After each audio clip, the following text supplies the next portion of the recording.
که چېرته تاسو ته ضرورت وي د 11 لیب د استعمالولو خو دومره پیسې په تاسو نشئ ورکولی نو نن په دې ویډیو کې درته یو داسې طریقه ښیم چې دا تاسو بالکل په فری کې یوز کولی شئ. دا یو شارټ ویډیو ده خو هغه کسان چې په یوټیوب اټومیشن باندې کار کول غواړي د بزنس ته راتلل غواړي د هغوی لپاره دا ډېره زیاته اهم ویډیو ده.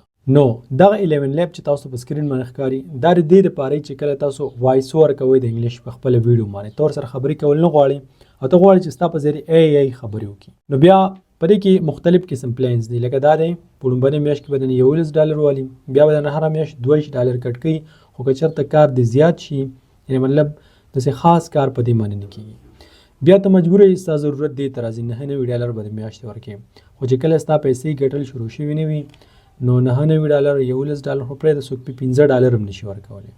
خو د یو بله ډېره زیاته اسانه طریقه ده چې هغه موږ په خپل پیډ کورس کې هم ښودلې ده. زه تاسو شو کوم فرض کا دا 11 لیب دی که نه د دې دا وایس یو ځل د تاسو چک کوئ او بیا د هغه فری طریقې وایس هم زه تاسو ته ښیم.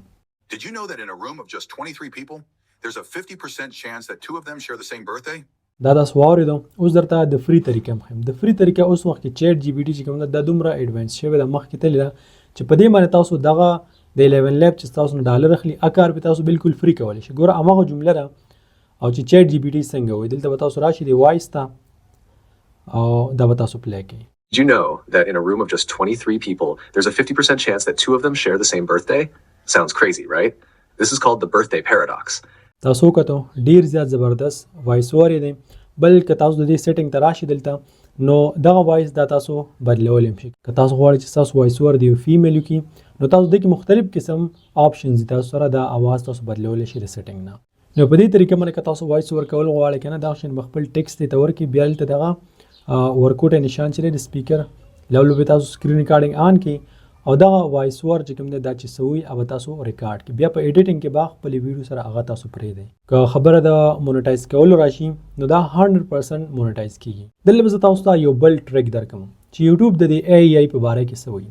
یوټیوب په خپله AI سره ډېر زیات فرینډلی دی AI خوښه ده خو که چېرته ستاسو په ویډیو کې زیات تر کار دا په AI باندې شوي وي هغه که بیا په چیټ جی پی ټي وي او که په 11 لیب وي او که په هر څه وي چې 80% کار پې شوی 90% کار دا د AI وي بیا ستاسو ویډیو په یو قانون هم نه مونیټایز کېږي. که چېرته ستاسو په ویډیو کې د چیټ جی پی ټي نه مطلب د AI نه کار اخیستل شوی وي خو 30% 40% 20% مطلب څه کار چیټ جی پی ټي کړی دی خو څه ورسره تام کړی دی خپله کریټیویټي ته ورکې ښودلی دی هغه به 100% مونیټایز کېږي. که چېرته د یوټیوب پالیسي په باره کې تاسو ته پته نه وي چې کومې چینل مونیټایز کېږي کومې نه مونیټایز کېږي نو بیا زه تاسو هایلی ریکمنډ کوم زموږ د یوټیوب اټومیشن کورس جوین کړئ. په هغه کې د یوټیوب اټومیشن کورس هم دی په یوټیوب باندې به خپل برانډ څنګه جوړوي دغه ټولې طریقې ورکې هر څه ورکې ښودل شوي دي او نوي نوي کلاسز ورکې راځي. فایده ورته ډېره زیاته وکړي او فیس یې بې انتهایي کم دی.